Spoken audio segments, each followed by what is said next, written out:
quickly, if you have your Bibles, I invite you to turn with me to 2 Corinthians chapter 4. We're going to be looking at verses 8 and 9. We're also going to be looking at chapter 11 of 2 Corinthians as well. And is there anyone in here that you remember, and I know that sometimes when I do this, sometimes I spend time more on things that are maybe the younger generation would catch a hold of, but I want to ask those of you that are in here, you remember the show Truth or Consequences? Anybody in here remember that? That is a long time ago. Bob Barker was actually the game show host. For those of you who are too young to remember, the format of the show was very simple. The host, Bob Barker, would introduce a contestant, and he would give the contestant a few seconds to answer. And if the answer was correct, if it was true, then a prize would be awarded. But if the answer was incorrect, the contestant would have to suffer the consequences that range from one ridiculous extreme to another.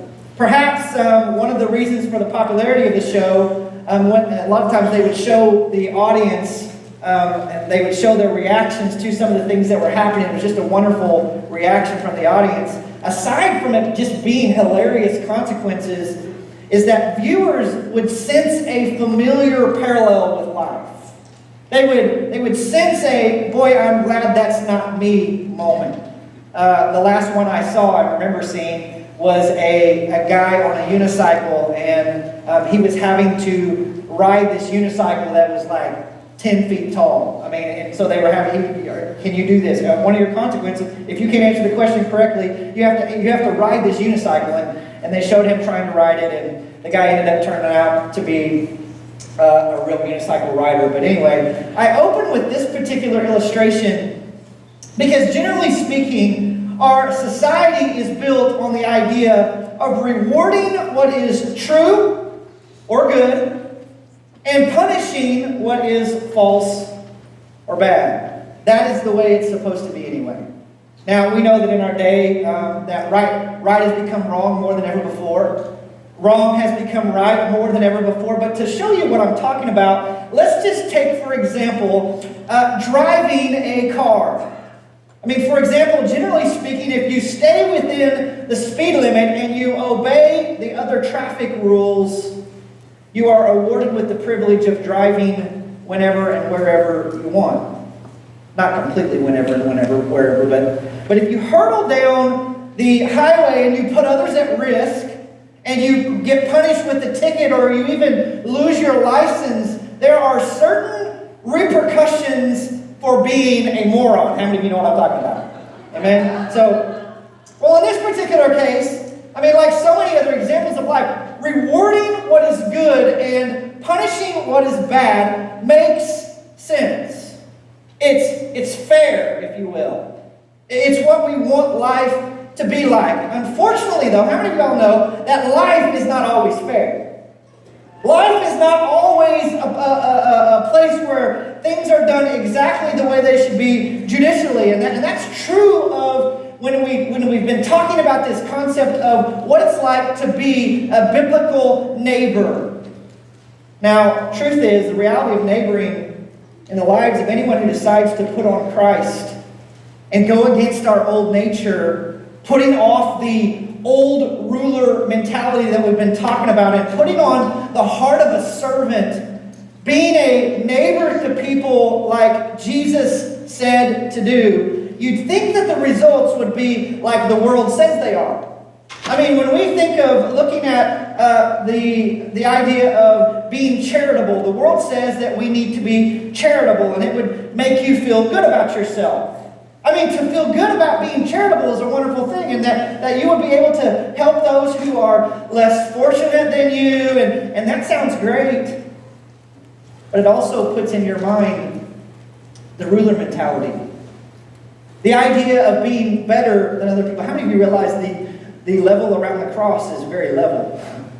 The area around the cross is level. I mean, just because my name is pastor doesn't mean I'm like way above you. You understand that. I might be up here on the stage a couple of feet up, but that doesn't mean anything. You realize that we are all saved by grace. Hallelujah, amen? We are all like people who have gone astray. We've all like sheeple. We've gone astray and we've went directions that we shouldn't go.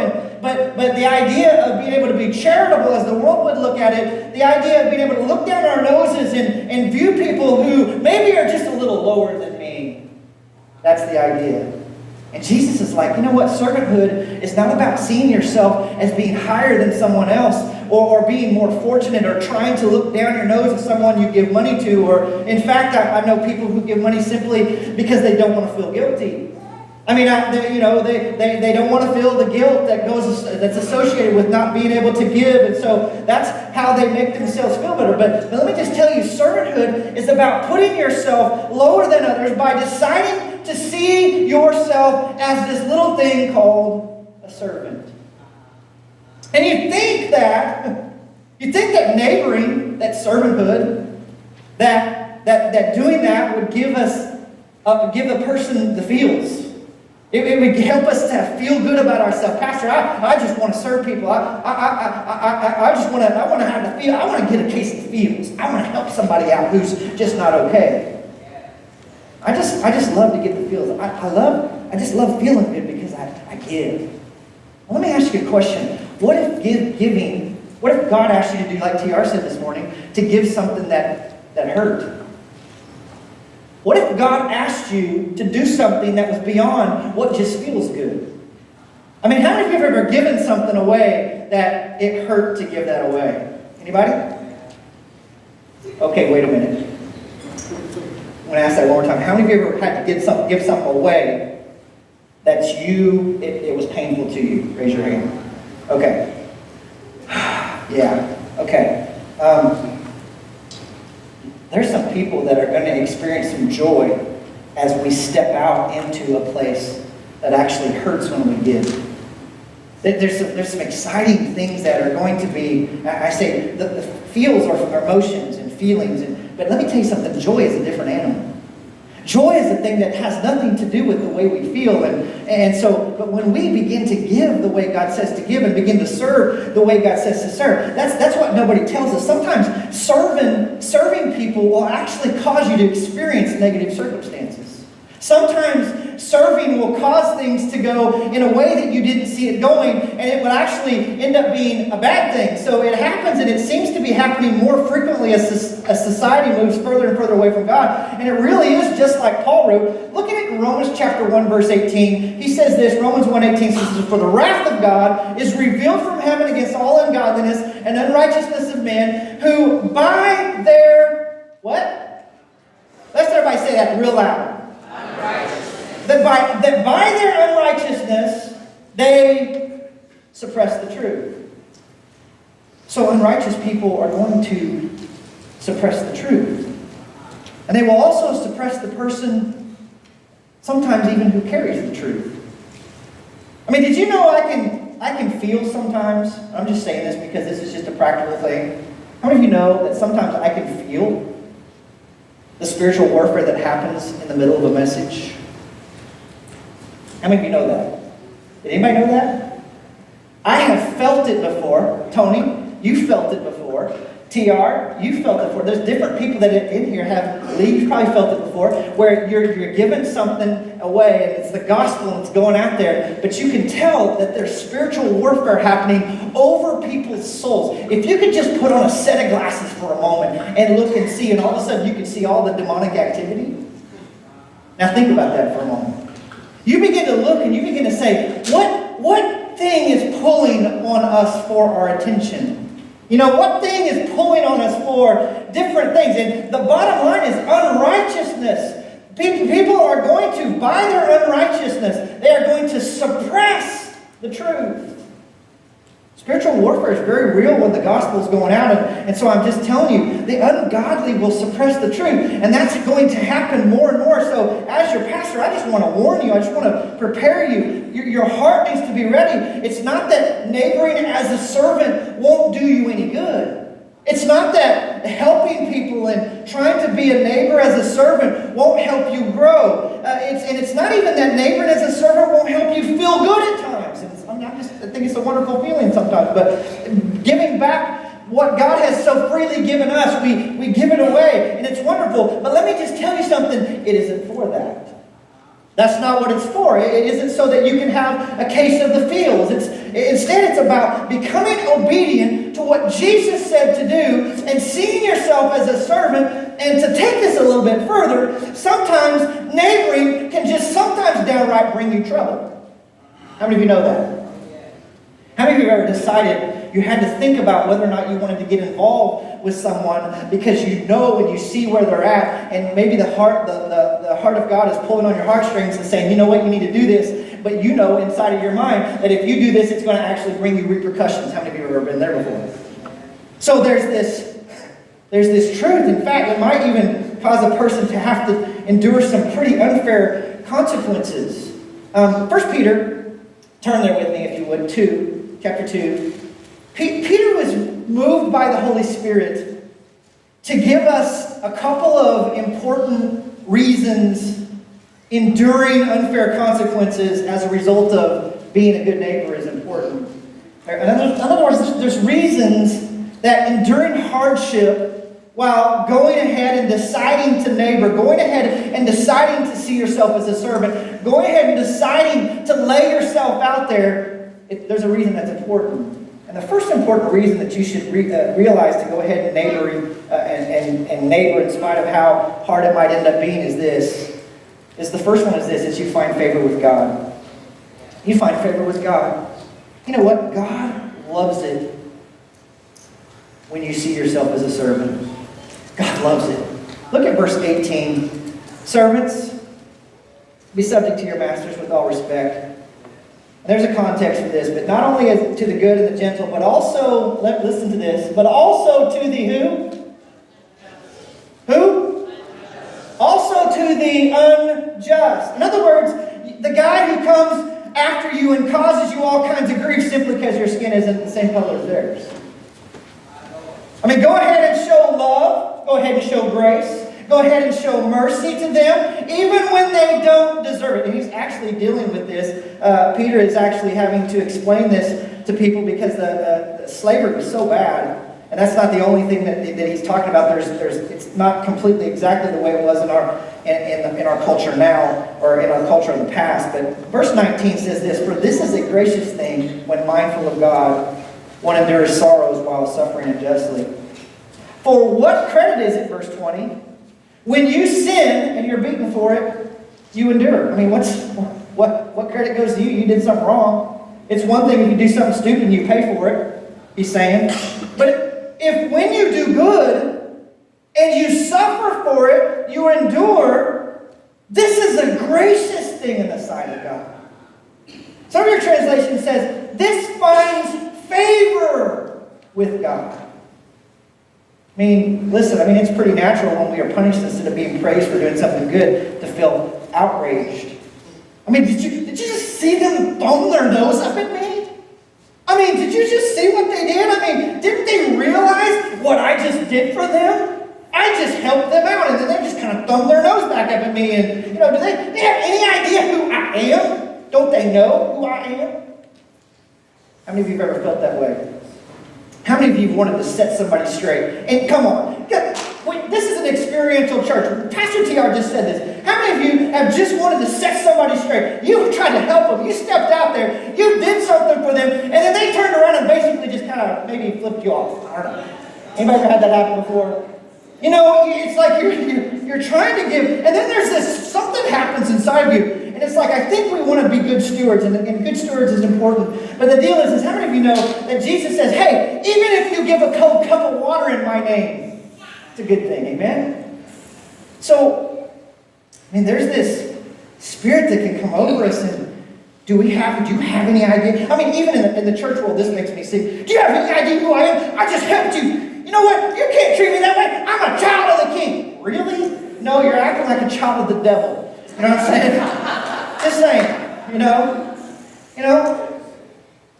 The anger ends up motivating us to defend ourselves, to discredit our accuser, to demand justice. And listen, there is a time to fight, but that time is usually to fight for someone else. And a real fight is going to affect the spiritual, not just the physical. And the Lord says, when we do the opposite and we humbly endure Bible says it catches God's eye. It catches his eye. Look at the same verse, verse 20 in the New American Standard Bible. It says this, for what credit is there if when you sin and are harshly treated, you endure it with patience? But if when you do what is right, and you suffer for it, patiently endure it, this finds favor with God. How many of you like to just know God's on your side? Amen. So when you neighbor and you are treated harshly and you endure patiently, God loves that. Listen, anybody, including an unbeliever, can take it when he's wrong. I mean, anybody can do that. But let me tell you, it takes a dedicated Christian to take it when you're actually right. When you were right, but you're being treated unjustly, you're being treated unfairly. And when he does, the Bible says God's gracious with his presence. He graces us with the presence of God. And I just picture a favor on that person's life. I just picture a person that may be going through the middle of something very difficult. But God's presence just directly from heaven is just surrounding that person. And there is a favor on that person's life that is something wonderful. And people can see it. And there'll be people watching. And they will say, you know what? That person is for real. I want to find out where they go to church. I want to find out what they do for the kingdom of God. I want to see what somebody who is able to endure in the middle of difficult circumstances. I want to see what that person's life is like. Just saying to you this morning, God has favor on people who will say, you know what? I'm going to be a neighbor for the sake of even unjust difficulty. There's a second reason that going ahead and neighboring in spite of unfair circumstances is right. And that's this. It's simple. You follow Christ's example. You follow Jesus' example. Look at it in verse 21 and 22 and 23 in 1 Peter. It says this, for to this you have been called, because Christ also suffered for you, leaving you an example, so that you might follow in his steps. He committed no sin, neither was deceit found in his mouth. When he was reviled, he did not revile in return. When he suffered, he did not threaten, but continued entrusting himself to him who judges justly. Let me just say this. You never outgrow this. As a Christian, you never outgrow the need to follow in the Lord's example. I mean, maybe you think, well, I'm older now. I need to be treated with respect. And I understand why your mom and dad taught you that. We should respect our elders and things like that. I understand that. But the older you get, the more of a servant you should become. Isn't that right? Jesus. I mean, when it comes to Jesus, when it comes to, I'm just going to say this because I'm not trying to embarrass you, but I knew Ron and Ellen when I first came here. And I saw grace in them. I saw a love for Jesus. I love it. But you know, let me tell you something. I see that more even now. Even in the middle of hardship, even in the middle of difficulties, even in the middle of difficult circumstances that you guys have walked through, I've watched you guys grow in grace and a knowledge for the Lord Jesus Christ, and it makes me want to be like Jesus too. How many of you know what I'm talking about? I'll just say this. As you look at Christians, you look at people, and it should be, the higher up I go in spirituality, the longer I've served Jesus, you should respect me more. Really? Did Jesus say that? Jesus was the Son of God, and they killed him. We killed him. We all killed him. Our hand was in it. We all have sinned. We've all fallen short of God's glory. A lot of us really have some wrong perspective with this whole thing. It's not about us feeling good when we do something, and that could be part of it. But then the other issue is you're never going to reach a plateau in this life where unfair treatment does not exist. There's going to be people who, the more you see this world system play out, the more I realize that this world system is going one direction, and me and my family are going the other direction. How many of you realize it feels like it's just a hard thing to deal with sometimes, amen? But the thing is, man, greater are you in Christ Jesus than he who is in the world, amen? We have that assurance with Jesus, and the truth is there's never going to stop being unfair treatment in your life. That's going to continue to happen. If anything, the more committed, the more Christ-like you are, the more Christ-like we become, the more we're going to encounter this particular particular trial. And it's actually something that we should even go so far as to celebrate, considering it pure joy when we go through various trials and temptations, knowing that the testing of our faith produces this little thing called patience. Amen? How many of you want to pray for patience? Amen. Hallelujah. You guys raised your hand if you didn't have any idea what you just said. Okay? You want to pray for patience? Just be careful.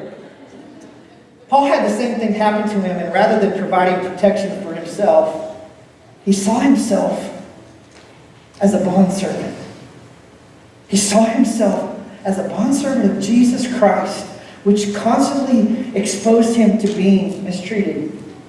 I want you to see this. Let's talk about this for a moment. Just this. There's a dark side to neighboring. There's a downside. And listen, Paul isn't trying to hide this from the church in Corinth. He's not doing that. He's not doing that at all. In fact, on the contrary, if you look at 2 Corinthians chapter 4, verses 8 and 9, he actually ended up being afflicted in every way. He says this, we are afflicted in every way. In other words, pressured. They're harassed. If you look up these words, you can see some of the meanings surrounding these words. If you look up these words and study them, they were pressured, they were harassed, they were oppressed. In some ways, the American church has no idea what this is about. We don't have a clue. Modern Christianity is very different right now. But it says this, but not crushed, perplexed, perplexed but not driven to despair, persecuted. In other words, driven away, driven out, kept on the run by the relentless pursuit of enemies, but not forsaken. Struck down, or in one word, Paul has been rejected, but not destroyed. Always carrying in the body of the death of Jesus so that the life of Jesus may also be manifested in our bodies. And really, Paul is showing us here, there's these four broad categories I want you to see this morning of suffering that all servants who decide to be a neighbor are going to actually have to endure. We're going to have to understand that it's really not about how we feel. This Christian life is not about what you and I feel. I mean, really, because the truth is how many of you know that sometimes the truth is so difficult that we have to go ahead and do the truth, and sometimes it's difficult, but the deal is when we begin to pray and when we begin to seek the Lord, what happens is so many people think prayer is actually telling God what to do. So many people think that, well, God, I prayed this morning. What did you pray for? Well, I prayed for that everything would go well and I wouldn't have any problems. Really? Is that what you prayed for? I mean, I understand praying for something to go smoothly, but the deal is we pray so many crazy prayers so many times, and the reality is there's difficulty that happens in this world. Amen? There's stuff that happens. There's things that go on. We face the world. We face our own flesh. We face the devil himself. We are afflicted. We're perplexed. We're persecuted. We're struck down at times. And Paul is saying, hey, I identify with that. I want you to see this. Let me just tell you that a little later in his letter in 2 Corinthians 11, Paul he goes actually even further to give specific examples of suffering from each of the four categories that we just listed here in 2 Corinthians 4. And some of you may be like, well, why did he do that? Well, Paul is dealing with a group of people in the Corinthian church, and they were talking about him. That's what was happening. They were talking about Paul. Paul, he don't know what he's talking about. He's kind of weak because he actually goes out and works to try to have him. If he was a real pastor, if he was a real apostle, what would happen is he'd come in here and everybody just pour money at him. But no, he goes and he works for the gospel, comes in and he takes shame for that. And so he's dealing with this group of people, and they're talking about him, all the negative things that the false apostles were saying about his authority and his authenticity as a servant. Paul is having to deal with these guys. And so just listen as he begins his defense. He says in 2 Corinthians chapter 11, verse 22, he says, "Are they Hebrews?" And it sounds like he's gonna talk and say how great he is. But I love this. It's so beautiful. Are they Hebrews? So am I. He's talking about the false apostles who are lying about him. Are they Israelites? So am I. Are they offspring of Abraham?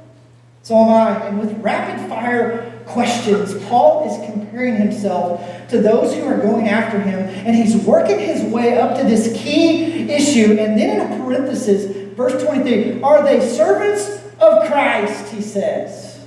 He says, I'm a better one. How many of you think that kind of sounds like Paul's bragging? It kind of does to me when I look at it. But the deal is then he goes on to present the evidence. How is he a better servant? How is he a better servant of Jesus Christ? But it's not what you might expect. It's not what you might think. I mean, instead of describing all of his wonderful achievements, instead of describing how great of a Hebrew that Paul is, and he chronicles this little thing called sufferings, which have interesting parallels with the categories from chapter 4. He says, I'm talking like a madman, because I have far greater, look at this, labors. I have far more, look at it, imprisonments. I have countless beatings. And often I was near death. So I want us to look at these categories just for a moment. And I want to look at these categories of suffering. He says far greater labors. The Greek word for labors here is kopos, and it means personal toil, trouble, painless effort, stress to the point of exhaustion. Although it's a different term used in chapter 4, it still communicates the very same idea as what we were talking about back there. But Paul makes this even clearer as he describes some of the conditions under which he labored. Look at it in verse 27. In toil, Paul's saying exactly how it was. In toil and hardship, through many a sleepless night, in hunger and in thirst. Often I was without food, he says. I was in cold and exposure. Listen, Paul's life isn't the stained glass image you've always imagined it was. And it isn't, and I know it's St. Paul, but understand me here. It's not St. Paul's Basilica. It's not that. St. Paul's life was completely different than what you think it was. I mean, laying his life down to serve other people didn't give him a case of the feels. Actually, it caused him to have a few sleepless nights. It caused him sometimes to actually be hungry. Sometimes it caused him to actually have to stay out in the cold or to stay out in the rain with no place to lay his head. The pressure was exhausting. The kind of work that was causing him to lose energy. If you've ever done work where you're giving yourself so much and you're losing energy and it just feels like you can't keep it up. I mean, Paul had been there. It left him feeling tired. That's what laying down your life to serve other people is going to do. Oh, it will make you feel some type of way for sure. It'll make you feel sad at times. It'll make you feel overworked and underpaid. Anybody ever felt that way, overworked and underpaid? I'm talking to the crowd now, huh? Amen? Talking to the choir. Maybe you've felt yourself before feeling, like you didn't have anything left to give. Let me tell you, neighboring's reward is great because it ultimately brings people to Jesus. And there's going to be a day you're going to stand before Him and God's going to review your life. And there's going to be a moment where as we're standing before Him, God is going to point out not the fact whether we make heaven or hell, but we are going to look and see what it was that we actually did for the kingdom of God. Did we serve? Did we neighbor like God wanted us to neighbor? There's a second category of suffering that you'll have to endure if you're gonna actually be a neighbor, and that's we look at the idea of far greater imprisonments. Paul, his prison experiences answer the second category: confusion, embarrassment, doubt, being without any resources. I mean, look at it. 2 Corinthians 11:26. On frequent journeys, in danger from rivers, danger from robbers, danger from my own people, danger from Gentiles, danger in the city, danger in the wilderness, danger at the sea, danger from false prophets. He uses the word danger 8 times in just this one verse. Everywhere he went, he found danger. And living this way could have caused him to question the goodness of God. And nowadays, if Christians get a splinter or break a nail in ministry, they think they're being persecuted. And we get upset if the world doesn't like us. And Paul is like, you know what? That's not the way it is. Friendship with the world is going to be enmity with God. If the world hated him and you're supposed to be like him, don't you think there's going to be times where they hate you as well? What? Don't believe me? Paul's hunted like a wild animal. You don't see him crying, do you? I mean, he could have easily said, well, this isn't fair. God, you just must not love me. You left me for dead back there. I mean, God, I just can't believe you're doing this to me. But what I think God is wanting us to see in the room this morning is the fact that God wants you to live in such a transparent and a vulnerable way that when you're vulnerable, which prideful people don't like to be vulnerable, people can see the real you. What really Jesus has done in your life. What God has done through your life. People can see that, not to fake you, not to highlight real you on Facebook. When life is shaky, life is insecure, it's easy to begin feeling that our confusion and our doubts are inseparable. And the truth is God has gone to the cross so that he could set us free to deliver us from all that. Amen? And so, there's a third category. I want you to see this. Suffering that Paul points out when we neighbor. He says more beatings. Maybe you thought neighboring would make people just absolutely love you. Maybe you think that, going ahead and being a servant is going to make everybody happy, and not necessarily. If Jesus is in you and the world hates him, the world isn't going to necessarily like us either. And so the reality of our third category here is never more repugnant in Americans' eyes than when it involves physically being beaten. Pastor, nobody hits me. Pastor, do you have any idea? I don't care. My mama raised me this way, and no one hits me. How many of you have seen a few Christians, instead of it being girls gone wild, it's Christians gone wild? You know what I mean? Christians are supposed to be loving Jesus, and something happens to them, and they're like, the devil comes over them. You know what I mean? How many of you know what I'm talking about? Oh, you know what? Pastor was preaching back in that other series, but this series, I don't like it because he's telling me the truth. You know what I mean?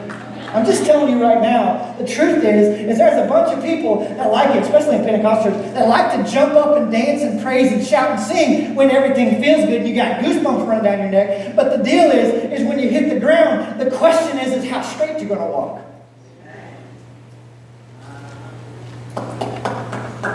It's 12:05, I can tell. American church can't handle it. Okay? Well, we got a long way to go before we begin to think like servants. Because that ruler mentality is crazy. It really is. I mean, listen, there's nothing wrong with defending yourself. There's nothing wrong with as it pertains to pushing off a robber or someone trying to hurt you. But when you are being taken by a government and maybe you're flogged because you won't keep silent for Jesus, that's different. Pastor, don't talk about that stuff. I mean, could that really happen? It could happen anywhere. It could happen here. Well, that's different. Ain't nobody laying a hand on me, Pastor Tony. I'm an American. I have rights. Jesus had the right to bring heaven down, but didn't. Jesus had the right to have every one of his angels come down and make those people look really stupid, but he didn't do it. He went ahead and looked stupid himself. But he did something at the cross that was amazing. He did something that no one else did. Jesus had the right to do anything he wanted to do, but he didn't do it. He laid down his life. And that's what God is calling us to do, is to lay down our lives. You've heard of Fox's Book of Martyrs. You will see that Paul is not the only one to be beaten. Paul was beaten in 2 Corinthians 11:24. He says, 5 times I received at the hands of the Jews the 40 lashes, less one. 3 times I was beaten with rods. Once I was stoned. Many people have been persecuted in the world even today. One resource that tells about that is called Tortured for Christ. Or maybe you've read Spoke in the Wheel, or Dietrich Bonhoeffer, or maybe Corrie ten Boom, The Hiding Place. I've told you stories about that in the last couple of weeks, but lots of people have been beaten for the gospel. Johannes, this past April, wrote in to this one foundation, and Johannes is a church planter in Islam entrenched North Africa. And a few months ago in April, Johannes felt the Lord leading him to pray and fast for 21 days. God was speaking to him, and 1 week into his fast, Johannes had this vision. He was laying down, and he had this vision. He says, in my vision, I saw a Muslim man sitting in an area which I know. And this man was under heavy pressure, and he was struggling to escape. He says, and as I woke up, I felt that I had to go that particular place and look for him. And as I arrived, I saw the same guy whom I saw in my vision hours before. He said, I started to talk with him. And this man said, did Allah send you here? He asked. Johannes learned that the man's name was Hassan. Hassan was shocked to hear that Johannes came after seeing him there in a vision. And he presumed that Allah had sent Johannes to help him. Hassan told Johannes that he was a highly ranked Muslim scholar, but he had many questions that were not answered by Islam. Hassan was discouraged and he was frustrated with his life and told Johannes, he said, that he knew eternity would not be any better than it would be here on earth because he was a Muslim and he was high up and he understood the Muslim, what the religion was and how it all works. And Johannes explained to Hassan that it was in fact Jesus that had actually sent him to go and tell him about him. Jesus has the answers that you seek. Johannes encouraged him. A relationship was formed. And after weeks of questioning and discussion, Hassan gave his heart to the Lord. And he is now being discipled in the underground local church which Johannes planted. And listen, this is in a war-torn area where people don't sign up to be missionaries because the possibility of being beaten or killed is high if they find you out being a Christian. Let me just tell you something. I am thankful that we have the ability to walk in here and lift the name of Jesus so high. I am so grateful. How many of you are grateful that today, I know you're getting hungry and it's 12:10. I will keep that at monitor for you. But you can just hold off on the steak talk or the rib talk just for a few minutes and just listen to my heart this morning. The fact is this, that we get to walk into this place this morning and we get to lift our hands high in Jesus' name and we get to talk about Jesus and we get to talk about what's happening in not just the church and in the world, but we get to talk about what Scripture says. We get to talk about and just do that so freely, and we just come in here and treat it like it's garbage and then just walk away and say, well, I'm really ready to go. The deal is what God is saying to our hearts is this. Not that we need to have another hour sermon. It's not that we need to have another 40 minutes of worship. It's that there is a lost and dying world out there that needs neighbored by good people who are coming in here. How many of you hear me? There is a lost and dying world. There are people that you rub shoulders with that do not know where they are going, just like Hassan did not know where he was going, but Johannes came to him and had a vision. How many of you would be willing to even take a week and say, you know what, Jesus, I just want to fast. You might do something wonderful.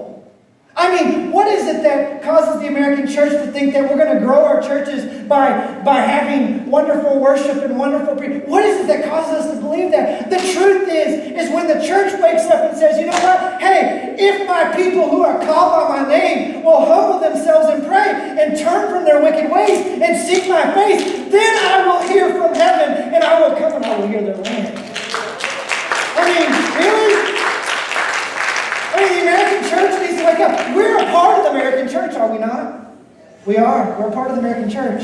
We're not the only thing in town, believe me. There's other churches this morning preaching the gospel, but I'm telling you right now, Jesus Christ needs to be lifted up. And one of the most powerful ways you're going to be able to neighbor is to get yourself on your face with God and seek Him and say, God, I need you more than anything. I need you in my life. There's sin in my life. I need to repent. I need to ask your forgiveness. I need to begin to walk with you and walk with you on a regular basis so that I can see the world come to know Him. Amen, church? We need Jesus in the American church. We do so desperately. And I'm not just saying that because it's 10 after or 11 after now. I'm not just saying it for that purpose, but when we see things like the Apostle Paul, he's number 4, he's often near death. I mean, he's near death. I mean, you think about it. I mean, Paul, he had deadly enemies hot on his heels many different times, and we're a little upset if things aren't just the way we want them. He's missing meals. 2 Corinthians 4:9 give us a clue that Paul was always a step ahead, though. Because Paul says, persecuted but not forsaken. Struck down but not destroyed. Amen? Some of you that may be like, well, Paul says he was near death, but was he really? Yeah. Look at it, 2 Corinthians 11. He was shipwrecked 3 times. He spent a day and night in the ocean. I'm trying to remember that movie, but I can't. Not Jaws. The one where they're stuck out in the ocean. I can't remember anyway. Surrounded by constant dangers. Without sufficient food. Being exposed to the elements. Eluding death through a daring escape.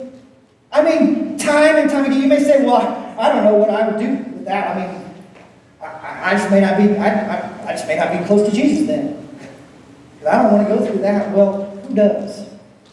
I mean, who does? I mean, do you think Paul wanted to go through persecution? Do you think Paul wanted to be hated? Do you think Paul loved pain? Do you think he loved rejection? I mean, no, I'm sure he hated it. But what happens to Paul is what can happen to you and what can happen to me. The more you and I spend with Jesus and we say, God, I don't want to tell you what to do, God, but I just want to get on the same page with you.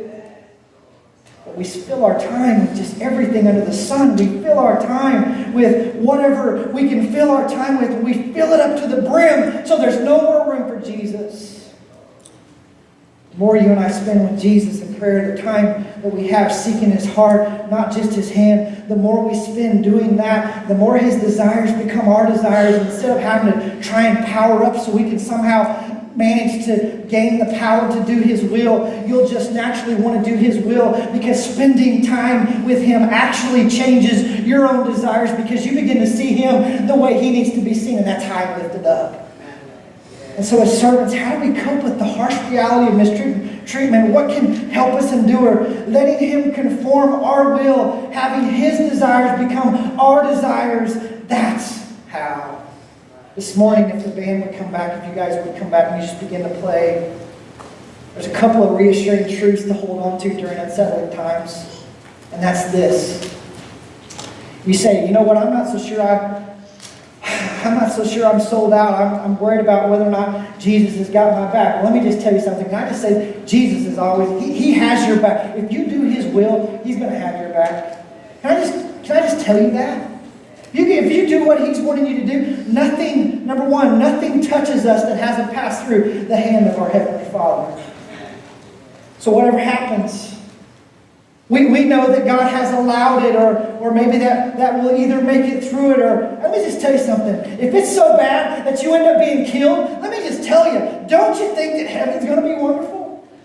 If you're a Christian, I mean, they're going to kill you. You know what? Don't you think that heaven's going to be so wonderful? In fact, I'm pretty sure, I've heard some people talk about this, where heaven was so wonderful and God sent them back. And they were like mad. And I'm not saying that you have to be mad. What I'm saying is this. Heaven is a wonderful place. And there's some loved ones in here that we've had go before us. I want you to know, they're not sad. I want you to know, to be absent from the body is to be present with Jesus. It's to be present with the Lord. God is so good that way. Nothing touches us that hasn't passed through the hands of our eternal Heavenly Father. Secondly, everything we endure is designed to prepare us for serving people effectively. Paul even gives us a reaffirmation of this in 2 Corinthians 1, 3, and 4 before we close. 2 Corinthians 1, 3 says, "Blessed be the God and Father of our Lord Jesus Christ, the Father of mercies and God of all comfort, who comforts us in all our affliction, so that we may be able to comfort those who are in affliction, in any affliction, with the comfort with which we ourselves are comforted by God Himself." When you and I face dark and endure dark times, when things aren't fair, we get a really clear picture of what Jesus did for you and me at Calvary. What Christ did at Calvary, can I just say, it was not fair. You may say, well, what do you mean? Christ going to the cross was right. I'm not saying it wasn't right. I'm saying it wasn't fair. He who knew no sin, the sinless one, became sin for us and took our place so that we could have life. And yet Jesus served us anyway while we were still yet sinners. Christ died for us. Heads bowed, eyes closed this morning. I want us to pray. God, I thank you, Lord, for so many people today that are here to open to hear your word. Lord, you are speaking to them. God, I just trust that you're speaking to each of us. God, I know that in my own life there are so many things that you are speaking to me about, even personally, but I pray, God, for all of us, that we would just recognize that you suffered for us in an unjust way, but you served us anyway. And that you called us to be like you. And if that means walking through the fire, if that means walking through the difficulty, if that means being persecuted, if that means actually experiencing people who don't like us, Lord, we know you're going to help us to do it with power, and Lord, with your peace, your perfect peace. We thank you, Jesus, for just gracing us with your presence today. This morning, as you have your head bowed and your eyes closed, just kind of making this moment an altar in your own heart and in your own seat this morning.